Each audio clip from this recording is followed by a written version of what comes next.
muchos son los tonos de la actualidad. Presentamos Matices.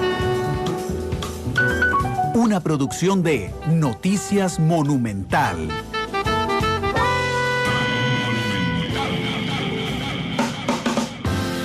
La radio de Costa Rica, 2 de la tarde con 4 minutos. Muchas gracias por estar con nosotros en este penúltimo programa de la semana de Matices, en el que analizaremos el estudio de opinión pública que presentó ayer el Centro de Investigaciones y Estudios Políticos de la Universidad de Costa Rica, y que tiene hallazgos muy interesantes. Ayer Ronald Alfaro, uno de sus investigadores, me acompañó en la mañana en la primera emisión de Noticias, donde tocamos prácticamente las 4 conclusiones generales a las que uno puede llegar en un vistazo preliminar del estudio, pero realmente tiene muchísimos datos muy enriquecedores que nos permiten ver una fotografía del momento, pero que además nos permiten entender mejor lo que está pasando en Costa Rica y cómo están vinculados cada uno de esos resultados. Así es que invitados están hoy a seguirnos a través de todas las plataformas. Estamos en vivo en radio 93.5 FM, estamos en internet monumental.co.cr, estamos también en Facebook Live en este momento. De hecho lo estaba probando yo aquí. Así es que, denme un segundo porque se me hizo un enredo con el audio. Si me oyen al fondo doble es que se me hizo ese enredo, porque a Facebook se le ocurrió la genial noticia de que me acaba de decir que si quiero el modo oscuro o el modo claro. Pero ya ahora sí, voy a saludar a mis invitados, don Ronald Alfaro, investigador del CIEP. Ronald, ¿cómo estás? Bienvenido a Matices.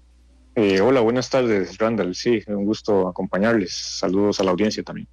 Gracias. Y a Shannon Camacho, también investigadora del CIEP. Shannon, ¿cómo estás? Bienvenida a Matices. Hola, buenas tardes. Muchas gracias. Un placer estar acompañando acá hoy. Muchas gracias por estar con nosotros.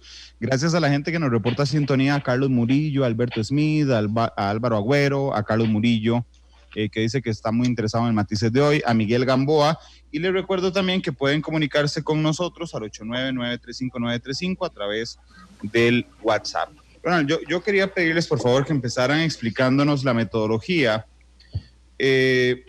no porque haya ninguna duda sobre la metodología, sino porque el estudio sale la misma semana que otra entidad de la Universidad de Costa Rica, el Instituto de Investigaciones Sociales, presenta una cosa ahí muy rara, con apenas preliminar. Y entonces ayer, cuando el CIEP, que es una institución muy seria, que guarda estrictamente, yo me atrevo a decir que es el estudio más serio de este tipo que hay en el país y con una metodología más sólida, de ahí sale la misma semana. Entonces ayer alguna gente cuando presentábamos los estudios decía, otro estudio de la UCR.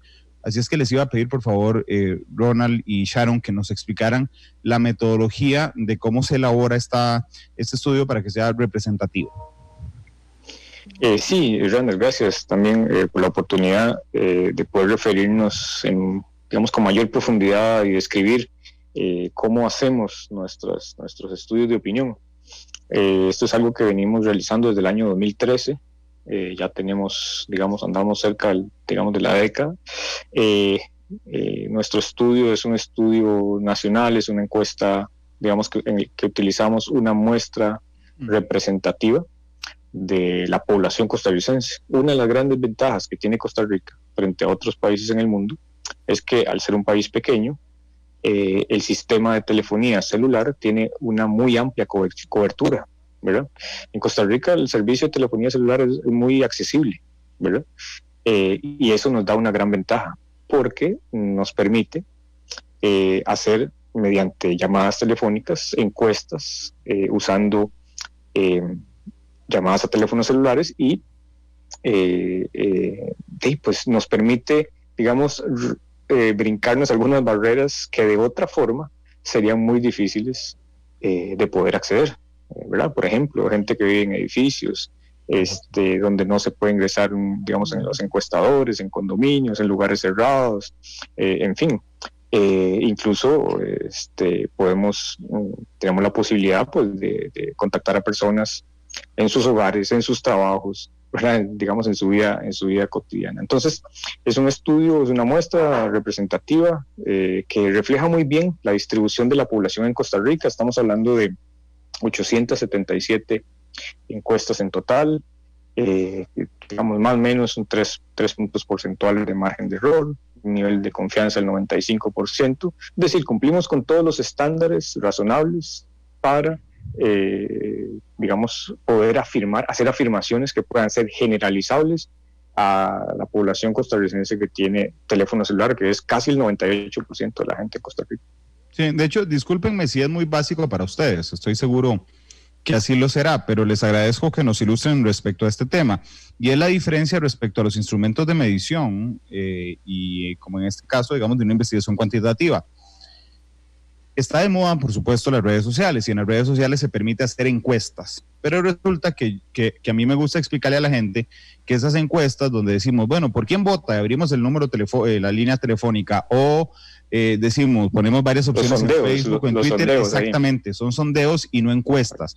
¿Cuál es la diferencia, Ronald, y cuando vos guste le pasas la palabra a Sharon, cuál es la diferencia entre una encuesta donde una muestra es representativa, porque es un espejo, digamos, del universo completo, y cuando se trata de un censo, y cuando de esto que hacemos en redes sociales y por teléfono? Sí, son diferencias muy importantes y sobre todo que tienen que ver, digamos, con la interpretación que hagamos de los resultados. Vamos a ver, en una encuesta, quien determina, digamos, cuál va a ser la muestra que se va a utilizar, es decir, a qué personas vamos a llamar y cómo las características de esas personas deben reflejar a la población a la que nos estamos refiriendo, es decir, a los que habitan en este país, mayores de 18 años, a veces, digamos, dependiendo de si las hacemos en época electoral con derecho a votar, etc. Quien determina en una encuesta quién es parte de la muestra es el equipo de investigadores, digamos, ¿verdad? Lo define la metodología. En el caso del sondeo, hay una diferencia que es muy, muy importante. El sondeo, quien determina quién es parte de ese sondeo es el que está respondiendo. Es al revés, ¿verdad? Va en la dirección opuesta. En el sondeo, si Randall abre ahora en Matices el micrófono, pues quienes van a responder son quienes están escuchando Matices, ¿verdad? Y quienes están en este momento conectados. Pero eso no significa, digamos, que ese grupo de población o que esas personas representen a todos los estratos, digamos, de la población. Entonces hay una diferencia muy importante. En la encuesta, quien define quién es parte del grupo al que se le llama y se le pregunta es el grupo que investiga, o sea, los investigadores, ¿verdad? Mientras que en el sondeo, los individuos son quienes deciden si participan o no en ese sondeo. Si quieren expresar su opinión, lo hacen abiertamente. Pero hay una gran diferencia. ¿De dónde se originan los resultados y a quién representa la población que participa en una muestra y a quién representa en un sondeo? Son muy distintos, ¿verdad? Son grupos muy distintos. Pero entonces, vamos a ver si recuerdo bien las clases de investigación cuantitativa de la U. Pero, ok, si yo voy a hacer un sondeo, ¿verdad? Y entonces lo hago hoy en la tarde, aquí abro la línea y le pregunto a la gente que me diga si estaría feliz o no de que gane Cartaginés. Okay. Y entonces llaman 100 personas y 25 están felices si Cartaginés es campeón.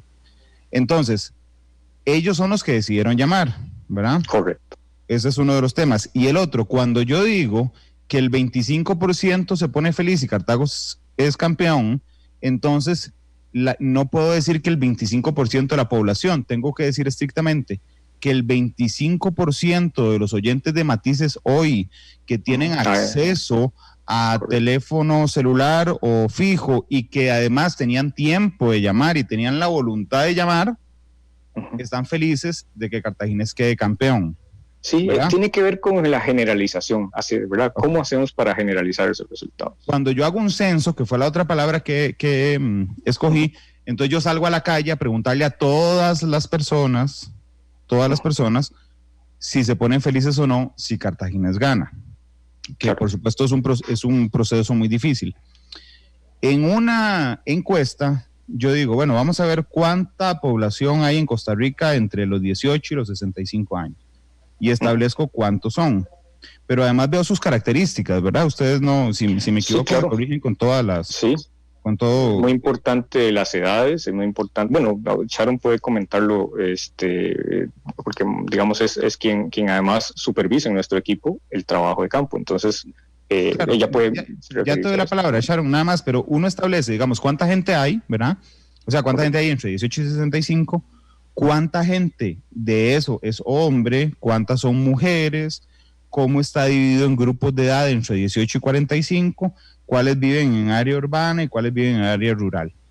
Más o menos así es como se genera la muestra, ¿es correcto? Sí, sí, digamos, tomamos en consideración cuál es la distribución que tienen la población según estos grupos, que pueden ser grupos de edad, grupos, digamos, más sociales, del origen, de dónde viven. Pero nosotros, vamos a ver, conociendo esas características, uno dice, bueno, yo conozco que estas son las distribuciones, hombres, mujeres, jóvenes de mayor edad. Y entonces preparamos una muestra telefónica, ¿verdad?, que cubra a todo el país y que además, cuando la encuesta termine, permita reflejar casi como un espejo, lo mejor que podamos, ¿verdad?, casi como un espejo, esas características de la población. Si hay diferencias, si hay grandes diferencias entre lo que la muestra y la encuesta dice que esta es la población y la población nacional, estamos en problemas, ¿verdad? Claro, Sharon, pero entonces, Sharon, por ejemplo, si un 10% de la población entre 18 y 65 vive en Guanacaste, por ejemplo, en la muestra un 10% de las entrevistas tienen que ser de personas que vivan en Guanacaste. Bueno, como lo mencionaba Ronald ahorita, ¿verdad? El trabajo que hacemos nosotros a partir de un muestreo aleatorio, ¿verdad? Nosotros tenemos una muestra con una serie de números de teléfono, ¿verdad?, celulares. Entonces las llamadas se van haciendo y de manera como se van haciendo las llamadas, al final nosotros cuando vemos los resultados, que fue una de las cosas que nos permitió hacer cuando migramos a teléfonos celulares, porque cuando se trabajaba con teléfonos fijos, se partía de un principio, entonces tenemos que buscar a personas con este perfil, digamos, tanto 50% hombres, 50% mujeres, que estén entre los 18 y 34 años, que tengan primaria y que sean, no sé, de Guanacaste, por ejemplo. Cuando migramos a lo que son teléfonos celulares, este nuevo método, digamos, nos permite entonces que por aleatoriedad, que el alcance que tienen los números de teléfono, al final de cuentas, la muestra nos sale representativa de tal manera que se parezca lo más posible a lo que son las características demográficas de la población. Entonces, una vez que se tienen los resultados y a las personas se les pregunta cuál es su edad, cuál es su nivel educativo, en cuál provincia o cantón vive. Entonces, una vez que se hace esa clasificación, pues entonces se logra ver cuál fue el alcance entonces de la muestra que tuvimos, y en efecto normalmente nuestras encuestas, pues por el método que utilizamos, permiten tener estos perfiles, digamos, demográficos lo mejor representados posible. En este caso, sí, en efecto, digamos, claramente tenemos básicamente el perfil demográfico que se maneja es lo que es el sexo, la edad en grupos. Tenemos personas entre 18 y 34, 35 y 54 y mayores de 55 años, y lo que es la parte del nivel educativo, ¿verdad? Primaria, que incluye primaria completa o incompleta, secundaria, que incluye secundaria completa o incompleta, y ya lo que es educación superior, que sea universitaria, etcétera, y también la distribución geográfica de la población por provincias, ¿verdad? Que eso también es muy importante. A mí realmente me parece muy importante lo de los teléfonos celulares, porque cuando ustedes hacían las investigaciones a través del teléfono fijo, ¿verdad?, tenían que empezar a establecer cuál es el porcentaje de la población que tiene teléfono fijo, y eso les generaba un sesgo indudable en el resultado. A la hora de extrapolar, es decir, cuando se llega a una conclusión y se presentan los resultados, estrictamente, digamos, había que señalar que tanto por ciento de la población con acceso a teléfono fijo tenía tal o cual conclusión. En este caso, y aquí quiero recordar un dato que nos daba Ronald, cuando dice el 98% de la población tiene acceso a teléfono celular, ahí inmediatamente usted puede extrapolar, digamos, con la metodología adecuada, puede extrapolar los resultados de la encuesta al 98% de la población. Y eso nos da, digamos, resultados mucho más fieles, si me permiten, a lo que, bueno, con un margen de error de más o menos 3, a lo que pensaría el universo completo en los estudios. Sí, Randall, una cosa que tal vez es importante, por ejemplo, si nosotros hacemos 100 llamadas, ¿verdad? A ver, tal vez me devuelvo un poquito. Nosotros no estamos haciendo, digamos, magia, ¿verdad? No estamos haciendo disparar un cohete al espacio. O sea, lo que hay es que partimos de una realidad. En Costa Rica es muy digamos, muy extendido el uso de teléfonos celulares. Y eso tiene un enorme potencial para los estudios de opinión y para las encuestas. Mucha gente piensa y repite una frase que es muy trillada para decir, bueno, ¿y cómo es que 1,000 personas representan a 5,5 millones? Claro. Bueno, eso es muy simple.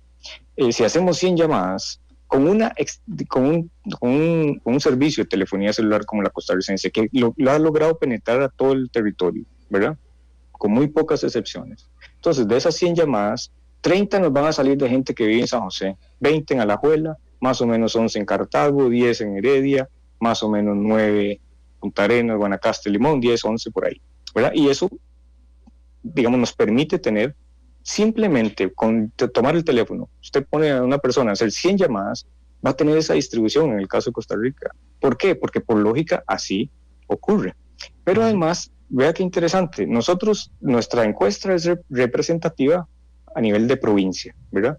Es decir, logramos representar muy bien quiénes, ¿verdad? La distribución de la población por las provincias. Pero también registramos siempre la distribución por cantón.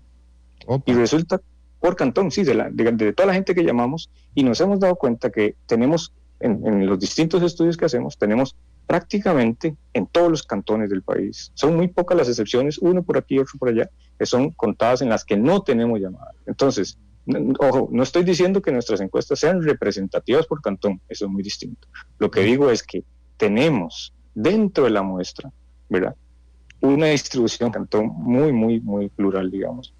De hecho, aquí Sí, Sharon, adelante. Perdón, no, nada más quería mencionar que, de hecho, si mal no recuerdo, la encuesta de abril que realizamos la pasada, solo 4 cantones, si no me equivoco, solo en 4 cantones no logramos, de los 82, solo en 4 no logramos hacer encuestas, ¿verdad? Entonces ese también es un dato ahí que es interesante.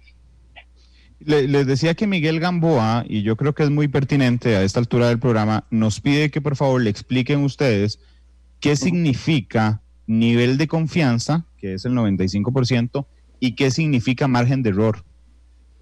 Ok, sí, esos son 2 temas que normalmente, digamos, los pasamos rápido porque son temas, ¿verdad?, técnicos, muchos de ellos, pero es importante detenerse un momento.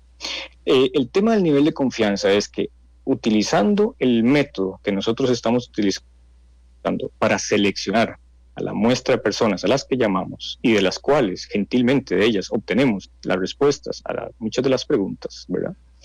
Si nosotros utilizáramos ese método, 100 veces, si lo repetimos 100 veces, vamos a obtener los mismos resultados en el 95% de esas veces.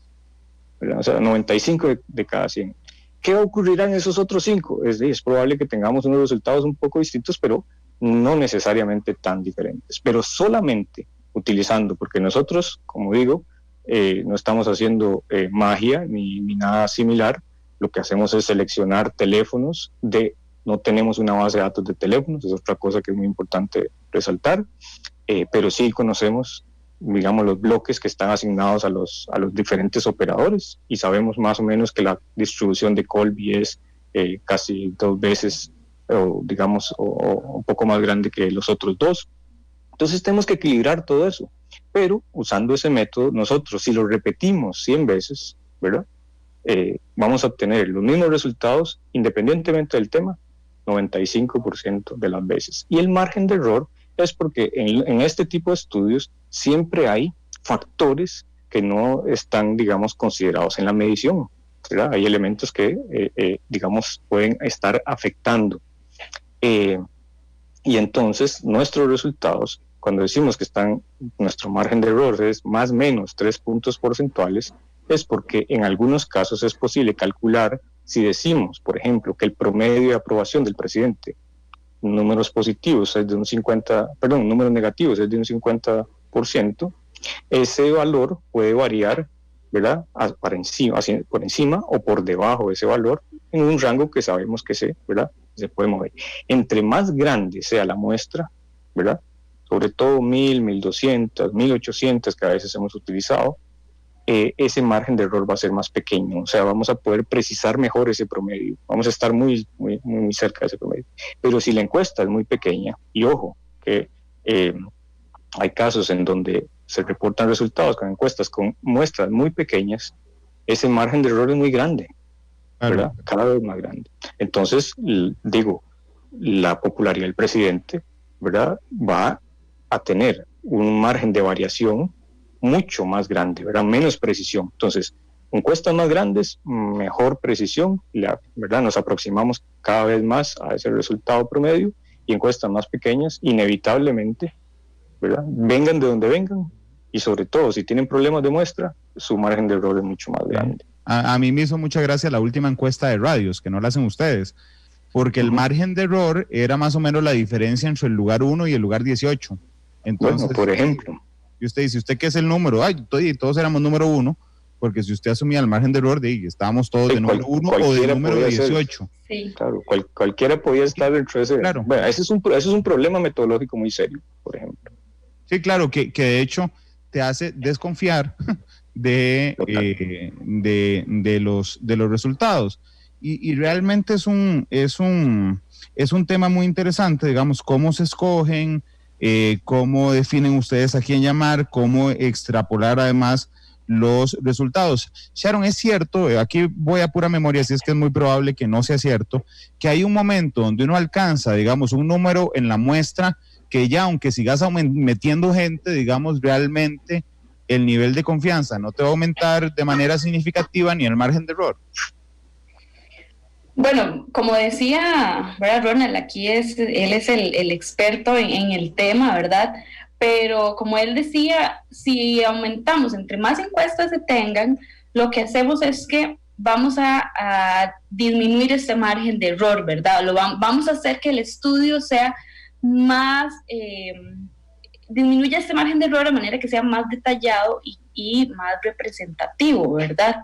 Uh-huh. Sin embargo, si se maneja, digamos, algún número, ya, dependiendo la cantidad de la población que tengamos, ¿verdad? En este caso, digamos, de la población mayor de 18 años en Costa Rica, en la que ya uno puede decir, bueno, a partir de este número ya podemos tener resultados confiables, ¿verdad? Básicamente eso es lo que se maneja. De ahí más o menos es lo que Ronald, ¿verdad?, estaba ahorita pues explicándonos, ¿verdad? Lo que vamos a tener es entonces ese margen de error que puede subir o bajar, y que entonces los resultados van a ser de más o de menor calidad.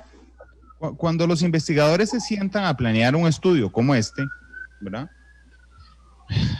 son ustedes, los investigadores, los que definen cuánto es aceptable o no. Es decir, necesitamos hacer una encuesta que nos dé un nivel de confianza del 95%, por ejemplo, Ronald. Sí, desde luego, eso, digamos, se define desde que generamos la muestra, ¿verdad?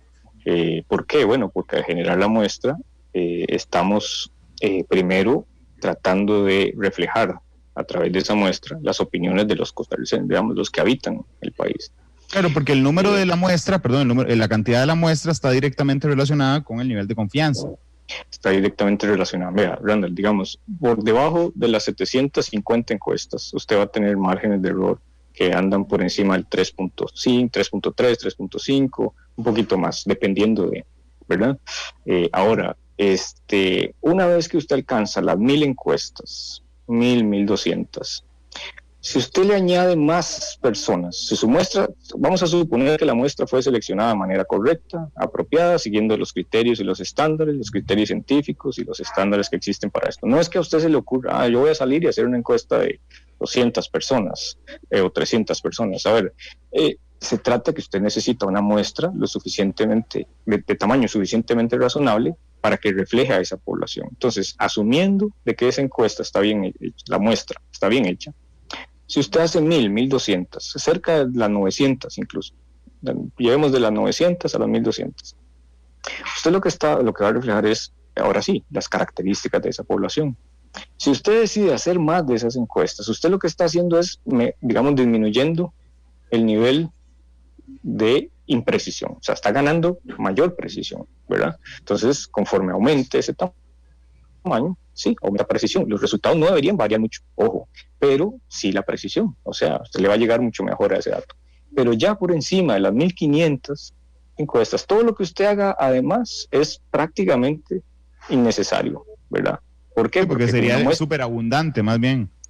Claro, porque todos los números, digamos, vamos a ver, cuando usted empieza a hacer encuestas, las 10 primeras empiezan los resultados a ser muy variables, ¿verdad? Mucha variación, mucha variabilidad. Pero conforme usted va aumentando, 300, 500, 700, 900, ya la variación ya no es tan grande. Los números se empiezan a concentrar, y eso es lo que habla la teoría sobre la cual está basada esta metodología, que se llama la teoría de los grandes números. Toda esa variabilidad, toda esa variación y las diferencias entre las opiniones de la gente van a concentrarse alrededor de ciertos valores, ¿verdad? Que son valores, ¿qué? Valores promedio, ¿verdad? Claro, de hecho, déjame hacer un ejemplo para entender bien la metodología y le entramos de una vez a los resultados. Pero, por ejemplo, si yo le pido al CIEP, por favor, yo fui estudiante de la UCR, que por favor haga una encuesta de si yo le caigo bien a la gente o no. Entonces, digamos que con una muestra como la que tienen en este momento en este estudio, con un margen de error del 3% y un nivel de confianza del 95%, les da, y estoy seguro que sería así, que al 97% de la gente le caigo bien. Ok. Si ustedes empiezan a aumentar esa muestra después de las 1,500 personas, entonces el 97% sigue manteniéndose, pero entonces empezar a aparecer que es el 97.1, y si sigue aumentando sería el 97.11, es decir, la variación realmente significativa, o sea, pierde todo el sentido.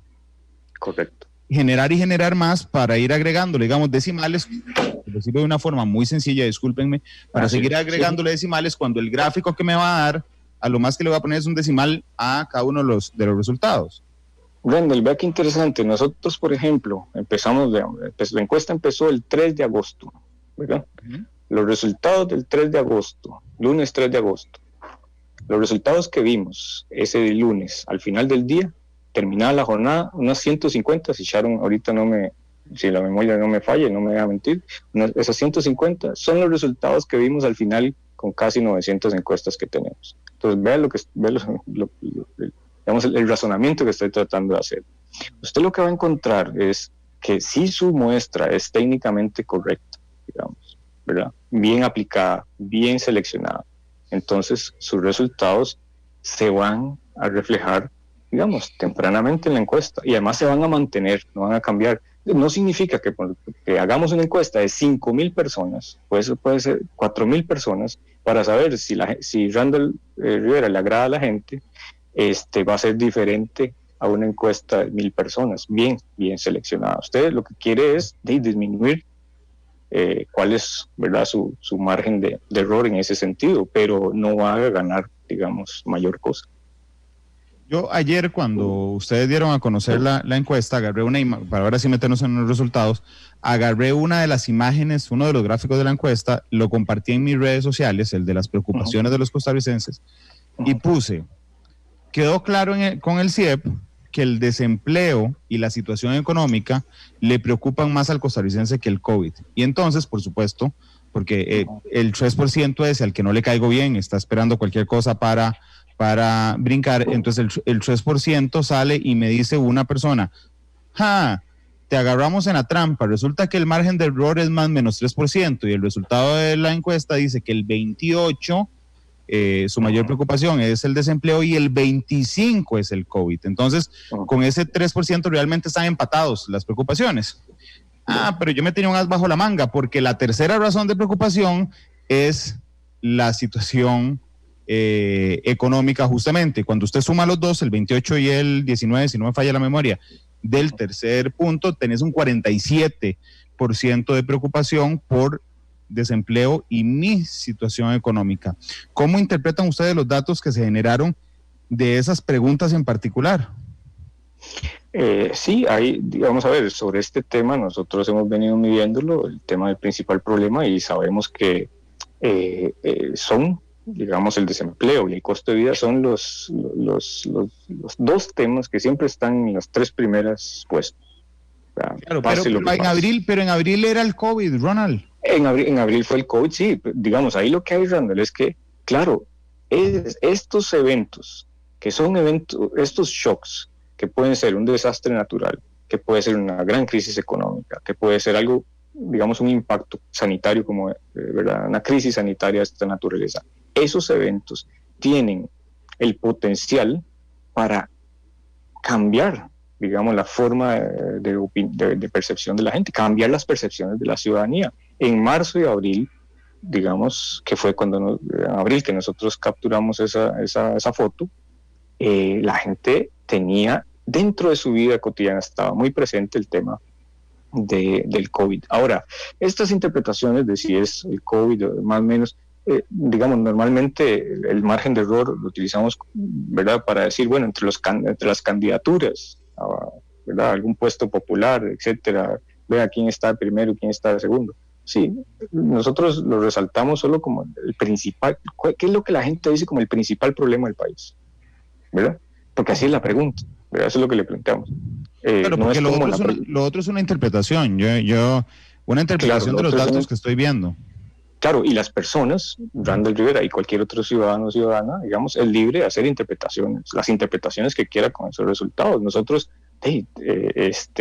presentamos la información y la gente es libre de hacer esas interpretaciones y argumentar en función de eso. Bueno, creo, digamos, ahora Sharon puede mencionar un poco de esa variación, qué tan distinta es la de marzo, digamos, de abril ahora y a lo largo del tiempo, ¿verdad? Sharon. Sí, bueno, como decía Ronald, ¿verdad? Es importante tener en cuenta que la encuesta, la pasada, fue en abril. Teníamos un mes, digamos, de que se había reportado el primer caso de COVID en el país. Por ende, las personas en ese momento ¿verdad?, lo tenían muy presente. Ya han pasado varios meses donde evidentemente otras situaciones, principalmente desde la parte del empleo y la situación económica, que entonces ya ahora se empiezan a sentir, ¿verdad? Todas estas consecuencias que lleva una crisis sanitaria como la que estamos viviendo, se empiezan a sentir cada vez más, y entonces, ¿verdad?, vemos estos movimientos en este sentido.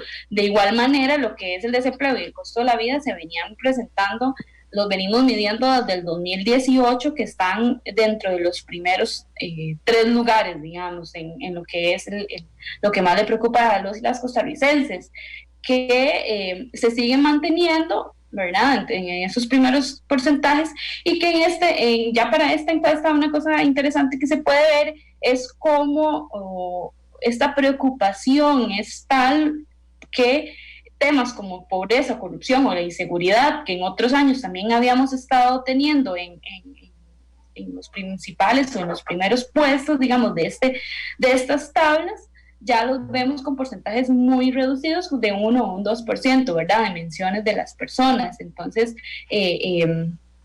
pues vemos más o menos como por dónde va, y de que como que el desempleo y el costo de la vida pues ahorita es en torno a una situación económica y de descontento también, que también el CIEP ha venido midiendo en las últimas encuestas, pues se posicionan de esta manera, ¿verdad? Y que otros datos también en esta encuesta, como la valoración de la situación económica, o cuando se les pregunta a las personas si han perdido el empleo, la persona o alguien de su familia, o igual con respecto a la reducción de las jornadas laborales, tenemos datos de un fuerte impacto también a la población que se relaciona fuertemente, ¿verdad?, con estos datos que estamos viendo con respecto a las principales preocupaciones de las personas. Yo en la mañana le pregunté a un buen amigo que admiro, respeto mucho además, que es Gustavo Araya, el especialista en comunicación política, que de hecho también es profesor de la UCR, y le dije: Gustavo, ¿vos qué te parecen los resultados del CIEP? Y me respondió esto, así que Gustavo, espero que no te enojes porque se lo pregunté por WhatsApp y lo quiero contar porque me pareció muy interesante.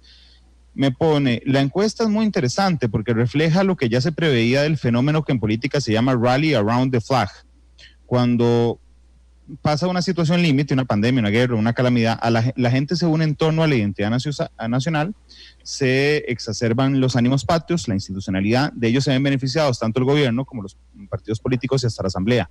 Una vez que pasa, todo vuelve a la normalidad y los que tenían malas calificaciones las recuperan, al igual que quienes las tenían positivas. Es decir, volvemos, digamos, al punto de arranque una vez que pasa esa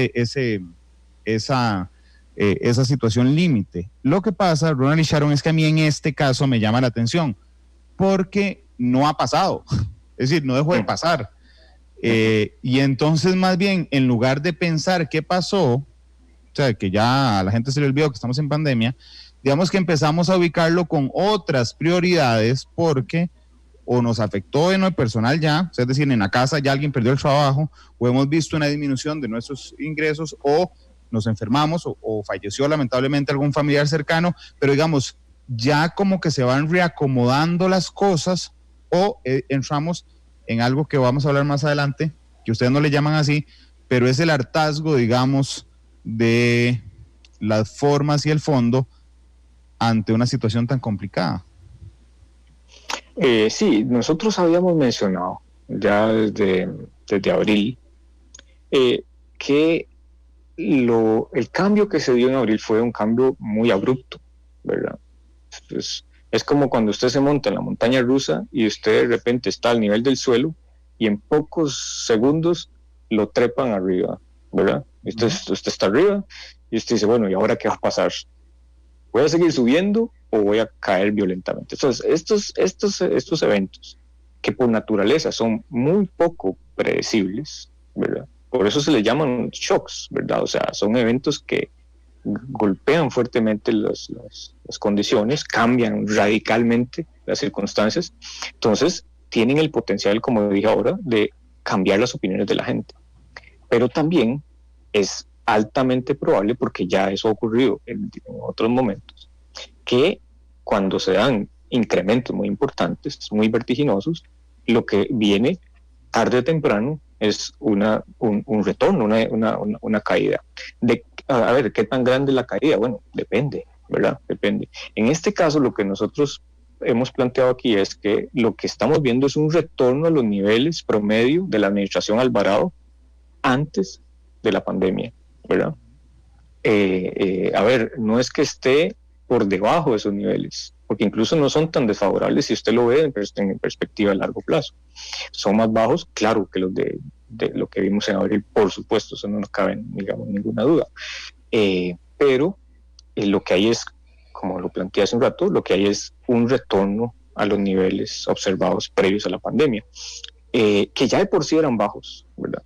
Si uno hace el recuento y dice, bueno, es que este gobierno después de las elecciones no tuvo luna de miel, entró y de una vez, tuvo que tirar el plan fiscal y jugarse ahí su poco capital político, que lo debilitó, lo desgastó, ¿verdad? Vinieron salidas en el gabinete, ¿verdad? Importantes, conflictos, diferencias por la implementación del plan, grietas a lo interno, y después se enfrenta al escándalo de la UPAD, ¿verdad? Recién iniciado este año. De repente aparece el tema de COVID y eso cambia por completo el partido, ¿verdad?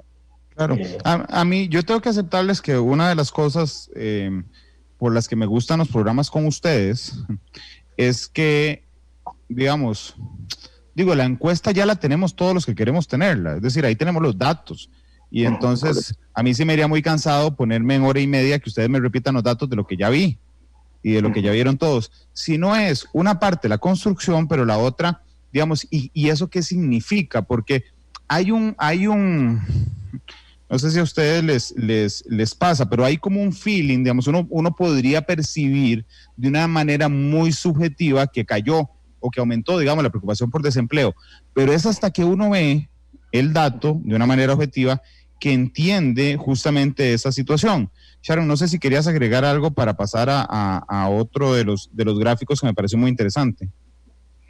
Bueno, no, yo básicamente pues también también acotaría un poco a lo que mencionaba antes de los momentos en los que estamos comparando una encuesta con otra, ¿verdad? Estamos comparando, como lo decía ahora, unos datos que se midieron en abril, cuando esto apenas estaba empezando, la gente estaba muy a la expectativa de las respuestas que estaba teniendo el gobierno y las diferentes instituciones.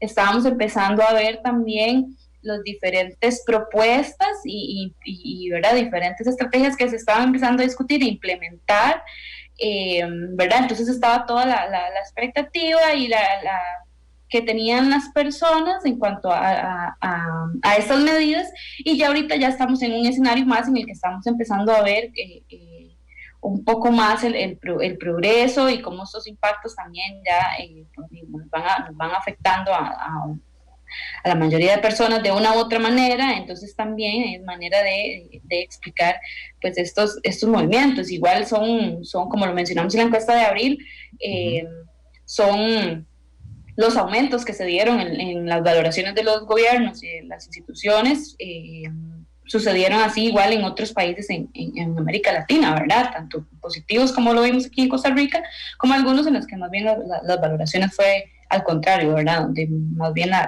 los gobiernos fueron peor evaluados de alguna manera, ¿verdad? Entonces es algo que también venía pasando, no solo acá, sino que es como el fenómeno en general que se puede ver en estos momentos de particulares que estamos viviendo, ¿verdad?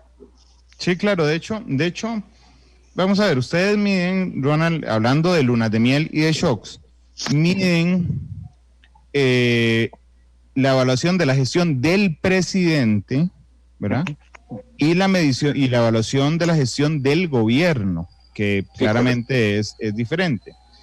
En el caso del presidente Alvarado, venía con una aprobación de su evaluación en 27% en marzo de 2019, 21% agosto, 22% noviembre, brinca de un solo golpe, ¿verdad? A 65% en abril y se cae al 26% se cae 26% en agosto. ¿Verdad? Igual pasa con el tema de la valoración de la gestión del gobierno, que tiene un pico en abril y disminuye en agosto. Aquí quiero preguntarte sobre un fenómeno político. ¿Es probable que con un shock de este tipo tendamos todos a disminuir, digamos, la importancia que le damos a las diferencias, ¿verdad? Porque puede ser que yo no esté de acuerdo con el presidente Alvarado en X o Y cosa, pero que yo en ese momento diga suave, porque es que resulta que eso no era tan importante. Lo importante es cómo enfrenta esta situación de emergencia, y valoro entonces, en mi opinión, o disminuyo la importancia, en mi opinión, de esas diferencias que antes les daba tanto peso. ¿Ronald? Sí, porque hay elementos del contexto que no podríamos dejar pasar. Por ejemplo, en marzo y abril, pues la cantidad de contagios era muy baja, fallecimientos, nos asombrábamos por 2 fallecimientos, ¿verdad? Nos alarmábamos por eso. Hoy día se cuentan por decenas, digamos, desafortunadamente y lamentablemente. Y el tema de los contagios, ¿verdad? Pero entonces aquí lo que hay que entender es que no es igual, por ejemplo, que a uno lo afecte o que a una sociedad le afecte una pandemia en condiciones, por ejemplo, y voy a mencionar algunas, no son las únicas, pero algunas. Una estrechez en las finanzas públicas, ¿verdad? Problemas de finanzas públicas, problemas relacionados con la desigualdad, una sociedad que se ha vuelto más desigual. Muchas veces decíamos, no, es que la desigualdad no es lo más importante, es el tema del crecimiento. No, pero ojo, digamos, esto nos está golpeando en la cara fuertemente, porque si nos damos cuenta, las condiciones de desigualdad han agudizado y agravado esa crisis. Y los temas de desempleo, un mercado laboral con dificultades, pero no es, ¿verdad?, desde el punto de vista estructural, ¿verdad?, porque hay una economía que no conecta con la otra, ¿verdad? Digamos, la economía que está conectada con el comercio internacional y que ha sufrido un poco con esta pandemia, no está enganchada con la economía más local, ¿verdad? Y entonces toda esa afectación, ¿verdad? En momentos en los que hay amenazas de cualquier naturaleza. Recuerde, por ejemplo, lo que sucedió en España con el acto terrorista previo a las elecciones, ¿verdad? Hace algún tiempo. Entonces, ¿qué es lo que hay? Esos shocks, que su naturaleza es que son meteoritos, ¿verdad? Nadie los espera, nadie sabe qué tan grandes son meteoritos, y esos shocks lo que hacen es que provocan estos cambios violentos. Al principio la gente puede ser que responda a la amenaza desde el punto de vista de la opinión pública, dándole el beneficio, digamos, de la duda o otorgándole credibilidad a las autoridades, ¿verdad? Entonces decir, ok, lo que están haciendo. Puede ser que eso se prolongue por más tiempo, pero también puede ser que eso cambie, ¿verdad? Porque las condiciones cambian. Entonces, si el contexto es muy distinto, es muy lógico y razonable pensar que las opiniones y las percepciones de la gente también sean distintas. Claro, pero es muy interesante el tema de las percepciones. Anoche le pregunté a alguien cercano que es muy inteligente y respeto mucho también, le hice una pregunta, era casi una pregunta retórica, pero se la hice viendo los resultados del CIEP. Uh-huh. Y entonces le decía, ¿será que le quedó grande la camiseta? Esa fue la frase que usé. ¿Será que le quedó grande la camiseta al presidente Alvarado? Y esta persona se volvió y me dijo, pucha, Randall, qué mezquino. Decime a quién le ha quedado la camiseta. Es decir, bajo los ojos, si yo me enmarco, digamos, en el contexto nacional y cierro mi mente, digamos, a las fronteras costarricenses, es probable que piense que le ha quedado grande. Pero cuando yo empiezo a ver el contexto internacional y entiendo que no hay ningún gobierno en el mundo que haya sabido manejar esto, con algunas excepciones muy puntuales, entonces suavizo de alguna manera mi opinión sobre el desempeño. Esa percepción o esa subjetividad en las respuestas, que claramente no miden, digamos, si el gobierno hizo bien o mal las cosas, sino lo que la gente piensa de si el gobierno lo hizo bien o mal, es decir, mide percepciones. ¿Cuánto pesa esa subjetividad a la hora de establecer tendencias o resultados como los que ustedes presentan? Oh, no, eso pesa montones. O sea, la subjetividad, por ejemplo, sabemos claramente, ¿verdad? Por distintos estudios que se han hecho y experimentos incluso y análisis más en profundidad, sabemos que los individuos, las opiniones de cada uno de nosotros están fuertemente influenciadas por todo aquello que nos, digamos, que nos está afectando, ¿verdad? O lo que nos está causando impacto. Entonces, ¿qué sucede? Bueno, tendemos, por ejemplo, a estar más a favor de opiniones que estén más alineadas con nuestra forma de ver el mundo. Y eso no es eso no es un pecado, eso no es una realidad, ¿verdad? Entonces tendemos, si por ejemplo hemos tenido afectación en nuestra condición laboral y en nuestra situación, entonces nuestras opiniones van a estar más afines, más relacionadas, más conectadas con personas que expresan esa forma, digamos, ¿verdad? O esa interpretación de lo que está ocurriendo. Eso es así. Y uno, como digamos, lo que hace es que como individuo busca información que le confirme sus creencias, ¿verdad?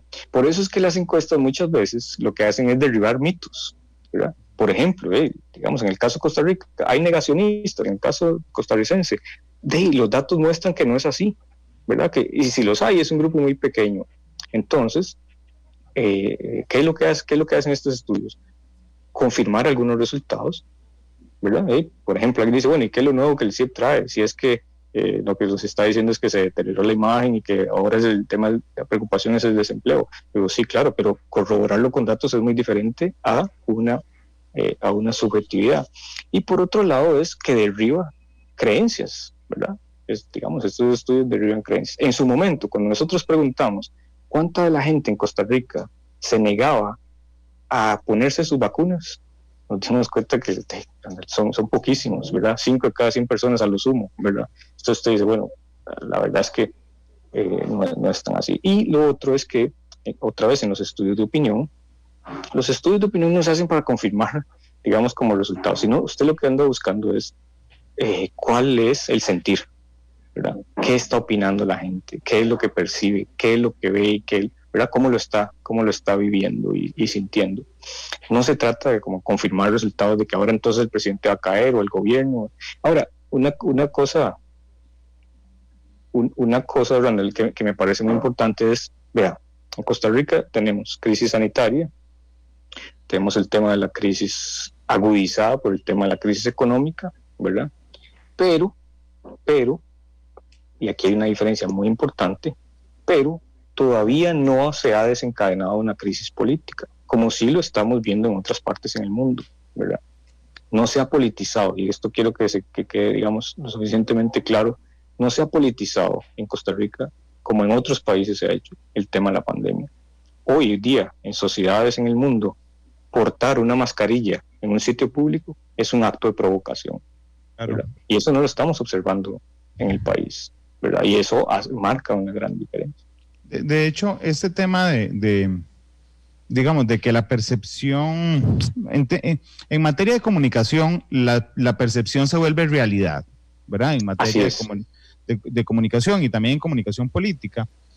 Un día de estos, un compañero, aquí Juan Enrique, un compañero periodista que es de Esparza, vino un lunes a decirnos, ¿vieron lo que le pasó a fulano de tal?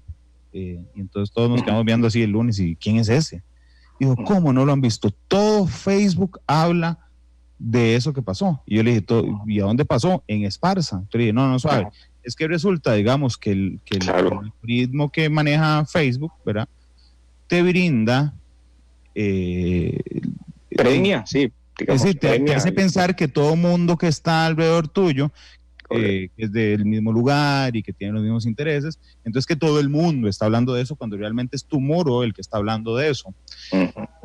Pero ¿por qué lo dije? Porque existe una debilidad, digamos, en la subjetividad humana, incluso en las fake news, en las noticias falsas, de que usted le da más credibilidad a aquello que refuerza lo que usted piensa. ¿Verdad? Es decir, si yo creo que Cartago va a ser campeón y además tengo un montón de gente, porque si yo abro mi Facebook digo, mira, todo el país es cartaginés, porque estudié en Cartago, porque viví en Cartago por un montón de cosas, entonces tendería a pensar con mucha más facilidad si una encuesta me dice el 90% de los costarricenses son cartagineses, porque estoy influenciado por esa dinámica en la que vivo todos los días. Si me sale que son heredianos, yo digo, no, hombre, esa encuesta está equivocada porque yo veo en Facebook que la gente es de Cartago, por ejemplo. Entonces tenemos una debilidad a creerle más a aquello en lo que nosotros creemos también. Sí, eso se le denomina un sesgo de confirmación, ¿verdad? O sea, todos estamos sujetos a eso, ¿verdad? Todos los individuos estamos. Usted la información, por ejemplo, que más consume informativamente es aquella con la que esté más alineada a su forma de pensar y ver el mundo en un determinado momento. Y eso es una realidad, no estoy diciendo, eso no es un pecado ni es una situación anómala. Lo que quiero decir, ese es el mundo en el que vivimos, así es como opera, digamos, desde ese punto. Por eso es que los teóricos de las conspiraciones encuentran conspiraciones siempre en redes. Por eso es que siempre andan buscando. Perdón, no sé, si me escuchan. Sí, Sharon, dale. Hola. Creo que se quedó congelada Sharon con el ejemplo de que Cartaginés era el equipo más popular del país. Bueno, pero hay una cosa que también es muy relevante. La forma en la que la gente percibe el mundo depende de dónde viva, de cuál sea su condición, de con quién se relacione, ¿verdad? Entonces, no es que la gente percibe todos los eventos o todas las cosas de la misma forma. Vea, si usted le pregunta, salga, digamos, vámonos afuera del Valle Central, en donde, y les pregunta a la gente por UPAT, el caso UPAT, el escándalo UPAT, o les pregunta por el cementazo. Así, digamos, usted, o sea, ¿qué es lo que nos vamos a encontrar? Gente que va a decir, hey, Randall, no sé qué es eso. Claro. ¿Verdad? Y aquí decimos, todo el mundo habla de UPAT. Y aquí todo el mundo, digamos, o sea, desde luego, hay un interés manifiesto sobre algunos de estos temas también, eso no cabe ninguna duda, pero no podemos pensar de que todas las personas piensan de la misma forma. A mí no me creían que no había visto El cabro más macabro, y es porque no nadie, digamos, de mi círculo o en el algoritmo de las redes sociales, nunca lo había buscado. Sharon, ¿ya ahí nos escuchas bien? Creo que no. Sí, ya. Ahora sí. Estoy. Dale. Ahora sí. Sí. Bueno, no, yo solo quería mencionar algo con esto que estamos hablando de toda la subjetividad y de toda esta influencia que hay respecto a la formación de la opinión de las personas, ¿verdad? Porque una cosa que se puede ver es unos perfiles que se crearon a partir de las diferentes opiniones de las personas, ¿verdad? Donde vemos cómo se agrupan muy bien, por ejemplo, las personas que viven en provincias costeras o más rurales, a diferencia de las personas que viven en provincias o más en lo que es dentro del GAM, ¿verdad? También, y también por edades. Entonces también como estos perfiles, de alguna manera, le dan a uno algún tipo de luces de cómo toda esta se permea, digamos, la opinión desde toda esta situación, igual desde la parte de lo que es con quién me relaciono yo, cómo problemas enfrenta mi comunidad, si, por ejemplo, si yo vivo en un lugar que dependemos del turismo principalmente, o si más bien nos dedicamos a servicios, ¿verdad? Y cómo todo eso está afectando el diferente contexto geográfico en el que yo vivo, en el que cotidianamente, ¿verdad? Y cómo de toda esa manera entonces yo voy formando mi opinión, y al final de cuentas entonces resulta en la valoración que se le da a las diferentes, ¿verdad? Pues cuestiones que tenemos en la encuesta, digamos, por ejemplo. Entonces son cosas que también, ¿verdad? Son muchas cosas que al final de cuentas influyen en un resultado como estos. Yo me arriesgo a que ustedes se sumen al 3% ese que le caigo mal. Que por cierto, alguien me dijo ahora, Randall, qué modesto. Evidentemente es un chiste, digamos. Y hay que ponerle un poco de humor a las cosas. Le caeré mal solo al 1%. Hay que tomarlo con humor. Sí, jamás va a ser el 3%, debe ser el 1 o la mitad de 1. Pero vamos a ver, arriesgándome a caerles mal. ¿Es en serio que un estudio que hace el CIEB de la UCR dice que la valoración política de las organizaciones pone en primer lugar a la UCR? Sí, digamos, esa es, a ver, desde pues luego, es en serio, la gente confía más en la UCR que en el Ministerio de Salud, en la caja.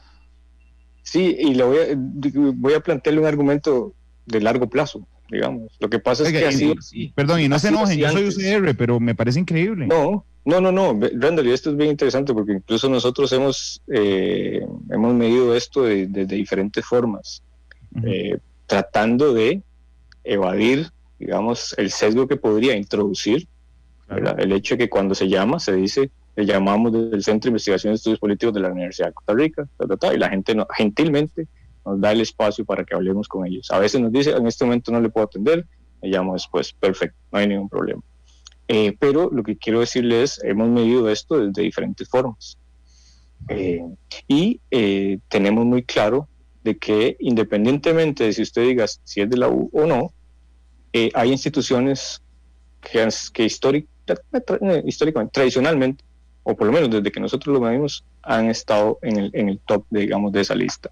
Ahora, también eso significa que hay otras a las que normalmente usted ya ve, no hay que ser mandrake, digamos, o hacer mangandara como para saber cuáles son las que van a ser peor evaluadas, las que tradicionalmente han sido peor evaluadas. Eso es así, ¿verdad? Entonces, pero bueno, sobre el tema de la universidad nosotros lo hemos tomado muy en serio. Hemos hecho incluso algunos estudios para analizar y ver las características de qué es lo que la gente dice sobre la U, un poco más en profundidad. Y ese material nos confirma que es así, ¿verdad? Claro, y es interesante porque, digo, uno podría molestarlos y decir, pero ustedes no le preguntaron a los recolectores de datos si fueron al pretil a hacer las encuestas, ¿verdad? Porque es probable que la gente les quede bien, digamos, cuando ustedes dicen, sí, somos de la UCR, ¿cuál es la institución en la que más confía? Y hombre, la UCR, por supuesto. Por eso me alegra, Ronald, que hayas hecho esta explicación, porque también creo, Sharon, y no sé si eso se ve reflejado en los datos, creo que no, pero digamos, las noticias respecto a los avances científicos de los institutos de la Universidad de Costa Rica, el Clodomiro Picado, por ejemplo, o la tasa de R0 que hace el Centro de Centroamericano de Población, o los modelos que corren en UCR para definir las alertas en el país, todo eso, digamos, alimenta la confianza que puede tener, o la valoración, eso no es confianza, la valoración política de la universidad, Sharon. Bueno, pues efectivamente, como hemos venido hablando, la opinión pública se basa de esto, ¿verdad? En lo que todas las personas pues reciben la información, y más ahorita, por ejemplo, estamos en un contexto en el que en las redes sociales se mueve muchísima información, se comparten muchísimas noticias, y la gente pues también los medios de comunicación le han estado dando mucho seguimiento, ¿verdad?, a todos los avances que está haciendo, por ejemplo, el Instituto Clodomiro Picado.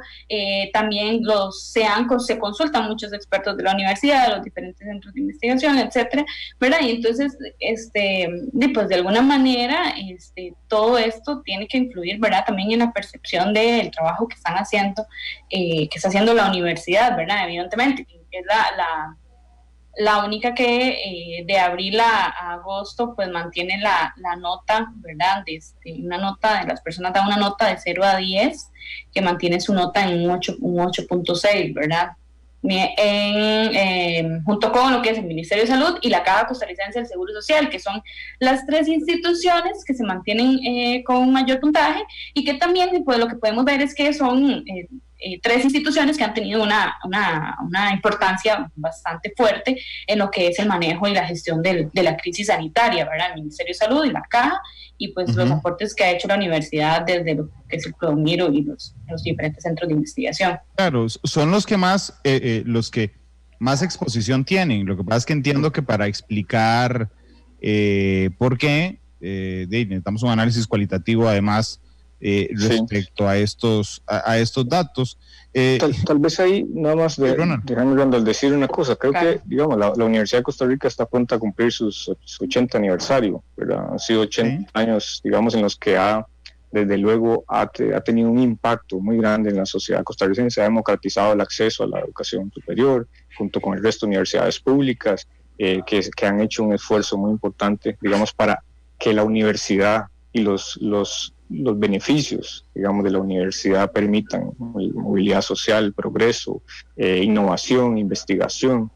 Entonces, bueno, nosotros cumplimos con esos fines como centro de investigación también, ¿verdad? O sea, nuestro trabajo está orientado por ese principio, digamos, de rigurosidad, de calidad. Es un bien público, es una encuesta que puede ser utilizada por quien la requiera, consultada, que no esconde, digamos, de dónde salen sus resultados, y que además lo hace como lo haría cualquier centro de investigación de renombre o de prestigio mundial, ¿verdad? Es interesante cómo efectivamente tradicionalmente las instituciones se mantienen o arriba o abajo de la lista. Yo recuerdo que hace 18 años, cuando empecé a trabajar aquí, hubo una encuesta que ponía a la Asamblea Legislativa, igual que en esta, en uno de los 3 peores lugares, ¿verdad? Y entonces yo todo feliz, estaba arrancando mi vida profesional, llamé a un diputado y le dije: diputado, ¿a usted qué le parece que la Asamblea Legislativa esté en uno de los últimos lugares de confianza de las personas? Y me dijo: aló, me está llamando Marty McFly, que se volvió en el tiempo porque tenemos 30 años exactamente en el mismo lugar, porque digamos, ya tradicionalmente, ¿verdad?, como que existe, digamos, una narrativa respecto a ubicarlos así. Ayer también estaba conversando con unos amigos respecto a los resultados de la encuesta, y Ale, que nos está escuchando porque estaba discutiendo con él, le decía yo: Ale, ojo a estos datos, la confianza en las decisiones del gobierno para afrontar la crisis del coronavirus, los positivos pasaron de 75 a 46. Entonces Ale en los económicos, en el tema no sé, económico. Esa era mi pregunta. Las medidas económicas, sí. Porque el cuadro 8 dice: confianza en las decisiones del gobierno para afrontar la crisis del coronavirus. Ok, sí, es que tenemos dos mediciones. Claro, esa era la anécdota que les iba a contar, porque yo dije: mira, cayó de 75 a 46. Entonces Ale me volvió a ver y me dijo: las económicas. Yo le dije: no, aquí no dice económicas. Y me dijo: tienen que ser las económicas, no las sanitarias. Y le dije: aquí no dice. Y por sorpresa pasamos la página. Ajá, exacto. ¿Verdad? Y entonces en el cuadro 8 se habla de las decisiones del gobierno para afrontar la crisis del coronavirus. En el cuadro 9 son las decisiones del gobierno para afrontar la crisis del coronavirus, y voto en segunda ronda de las elecciones nacionales. El 10 es la valoración de las medidas económicas tomadas por el gobierno, que cayó de 71 a 27, y el cuadro 12 es la valoración de las medidas sanitarias tomadas por el gobierno, que cayó de 94, que es un amplísimo consenso, a el 69%. Sí, habla de realidades muy distintas, digamos. Vamos a ver, cuando hacemos este tipo de mediciones, primero tenemos que empezar, digamos, por una cuestión más general, ¿verdad? O sea, digamos, nos interesa medir cómo las medidas del gobierno en general, ¿verdad? Para tener un panorama y saber cómo es que la situación ha venido cambiando. Después desglosamos hacia el tema económico y hacia el tema sanitario. ¿Por qué? Bueno, porque esos han sido los temas que han estado más en el debate, en la discusión, ¿verdad? Y tenemos muy claro de que el tema, bueno, primero, que el apoyo o el respaldo a esas medidas disminuyó en los dos casos, ¿verdad? Lo que pasa es que la disminución no es igual en lo económico y en lo sanitario. En lo económico usted tiene más dificultades. ¿Cómo transmitir un mensaje de una serie de medidas económicas que están siendo mal valoradas por la gente, mal percibidas? Eso es lo que la opinión dice, ¿verdad? ¿Es correcta o no esa percepción? Eso es otra discusión, pero lo que sí es cierto es que desde el punto de vista de la opinión no están siendo bien recibidas. Ahora, en el tema económico, en el tema sanitario, usted lo que tiene es, sí, una disminución, pero todavía 2 de cada 3 costarricenses están alineados, ¿sí?, con el tema sanitario. Pero además es en algo donde no podemos opinar, o digamos, vamos a ver, no tenemos que ser economistas para opinar de economía, ¿verdad? Ni tenemos que ser epidemiólogos para opinar de salud. Podemos ser críticos desde nuestras trincheras. Lo que pasa es que es más sencillo, porque es más cotidiano, digamos, hablar de las medidas económicas que ponerse a jugar de epidemiólogo y decir, no, es que yo no estoy de acuerdo con esta tal cosa, porque ojo, el 94%, es que en abril era todo el país de acuerdo con las medidas sanitarias planteadas por el Poder Ejecutivo. Sí, eso es correcto, digamos, y esa es la variación que estamos reportando. Ahora, no hay que perder de vista que después, cuando entramos en más detalles, ¿verdad?, y le preguntamos a la gente, bueno, digamos, una escala de 0 a 100, ¿qué tan de acuerdo está usted con el uso de las mascarillas, con la restricción vehicular, con el cierre de iglesias o de bares y restaurantes? Digamos, la gran mayoría de la gente dice estar de acuerdo con mascarillas en uso, digamos, en lugares públicos, y usted lo ve, digamos, ¿verdad? Se ve en la calle eso, es muy, muy palpable. Y además con el tema de la restricción también, ¿verdad? Donde hay diferencias importantes con el tema del cierre de comercios, ¿verdad? Claro. Ahí la población no está tan alineada, ¿verdad? Entonces, ¿qué es lo que tratamos? De preguntarle a la gente sobre estos temas, pero haciéndolo de manera... Es como cuando usted inicia una conversación con alguien, usted no puede, digamos, entrar de una vez a los detalles, ¿verdad? Y que dígame, y las preguntas específicas, como usted lo hace en sus intervenciones como entrevistador. Usted necesita primero un panorama general.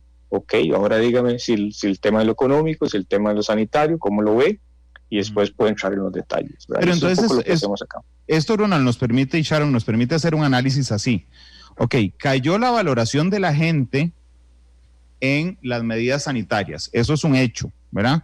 Pero sigue siendo, la mayoría sigue alineada a esas... Claro, como formulador de políticas públicas, ese porcentaje de aprobación usted se lo desearía... Cualquiera se lo desearía.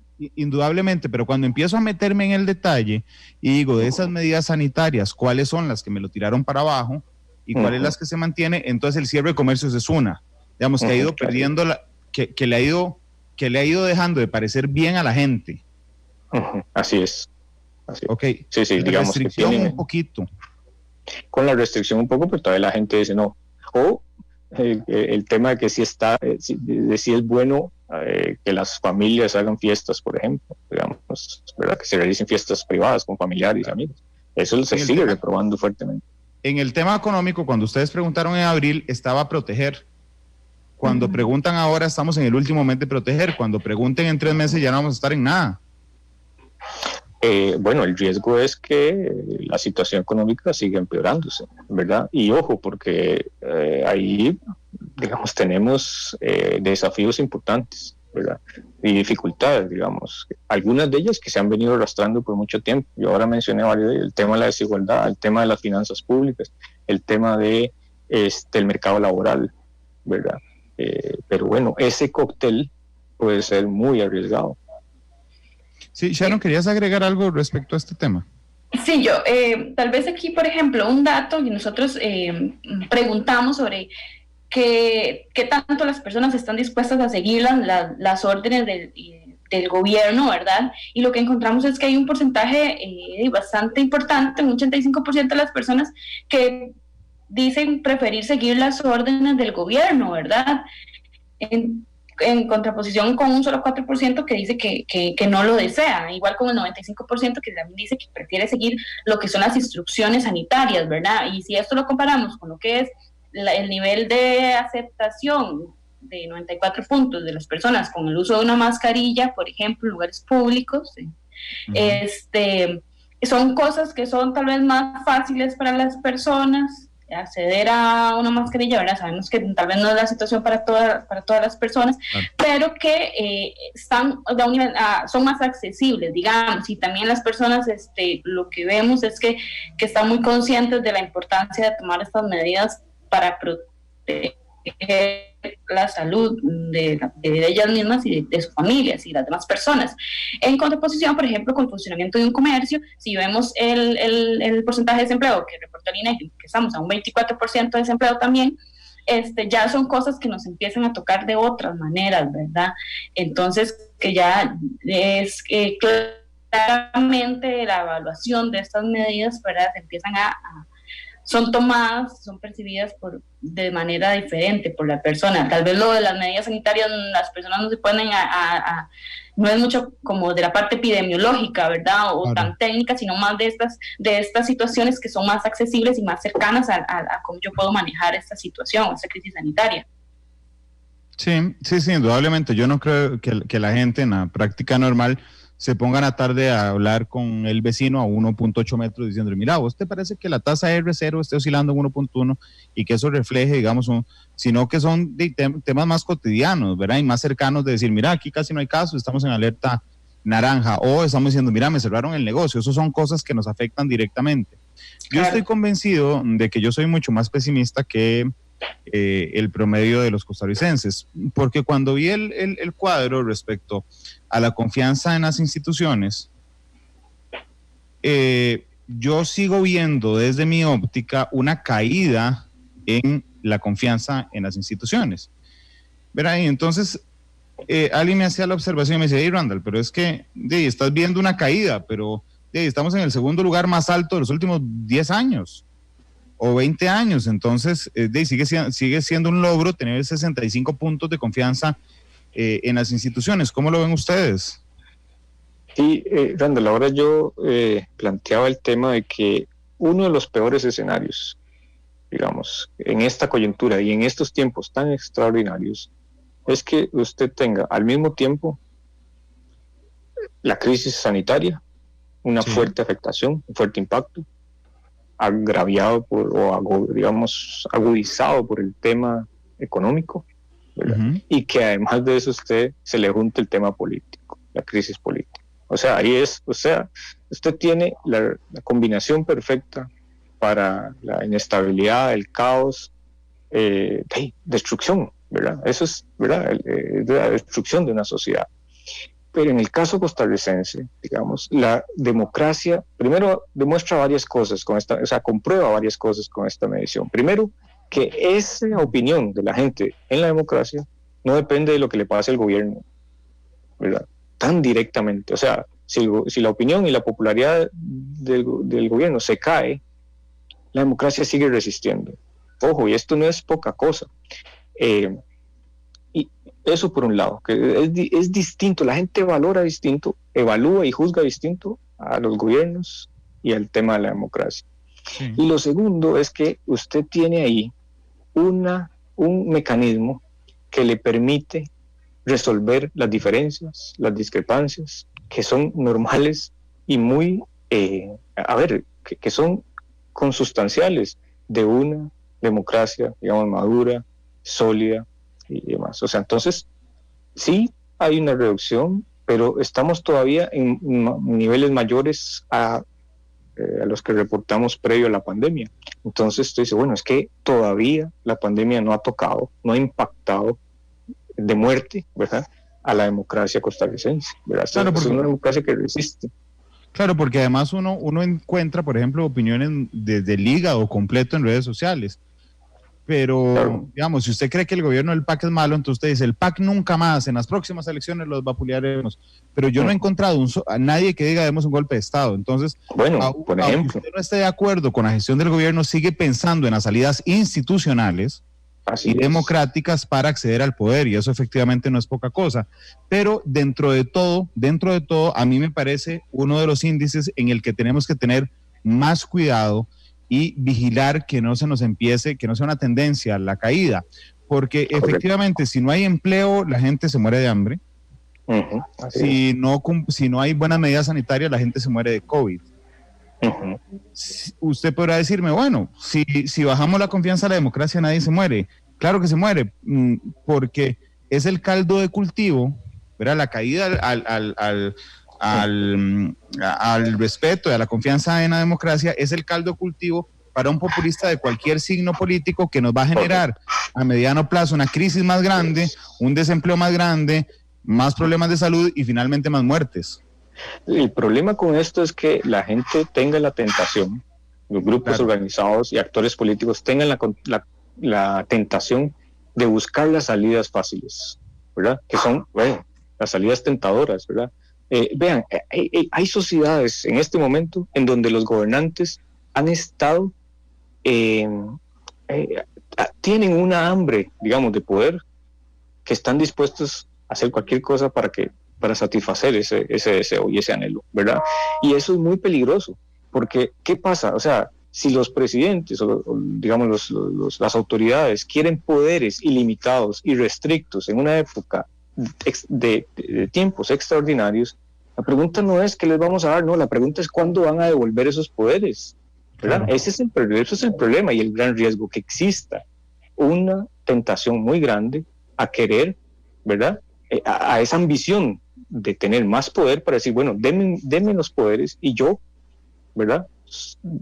Resolveré de manera muy mesiánica este Claro. tema. Pero entonces sí, la democracia es cierto, la democracia no nos va a dar de comer o no nos va a dar, pero lo que sí es cierto es que si no es en un escenario democrático en el que resolvemos estos desafíos y estos retos, podría llegar a ser uno muy delicado en el que no tenemos, ¿verdad? Muchas de nuestras libertades podrían estar restringidas y ya sabemos, vea, ya sabemos lo que la población piensa y opina de unas medidas que son restrictivas como estas, que no son plenas ni completas, no hay cierres, ¿verdad? No hay cuarentenas obligatorias ni toques de queda. Bueno, y vea lo que la gente le ha afectado. Claro. No sé por qué entonces, se me vino a la mente, perdón, Ronald, una noticia de hoy de que el Tribunal de lo Constitucional en El Salvador obligó a Nayib Bukele a dictar una ley, a aprobar una ley de emergencia. Es decir, no hacer las cosas porque se le ocurrió, sino hacerlas, digamos, claro, con el camino, no sé por qué se me ocurrió, pero permítanme ir a la pausa, necesito hacer la pausa, pues ya casi terminamos el programa, y mientras ustedes hacen una encuesta de cuál canción van a usar al final del programa. Yo les recomiendo que la muestra sea de 2, nada más, y que ustedes se pongan de acuerdo. Permítanme ir a la pausa, son las 3:22, ya regresamos con matices.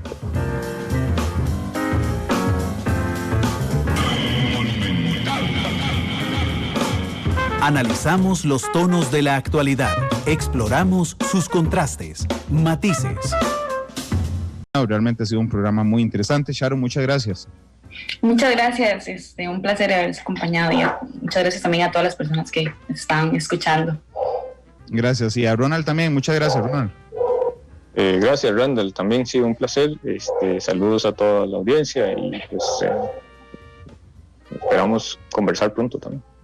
Bueno, tengo que decirles que la canción fue una propuesta de Ronald. Inicialmente le escogí una canción de Bad Bunny y Sharon pidió por favor que la cambiara.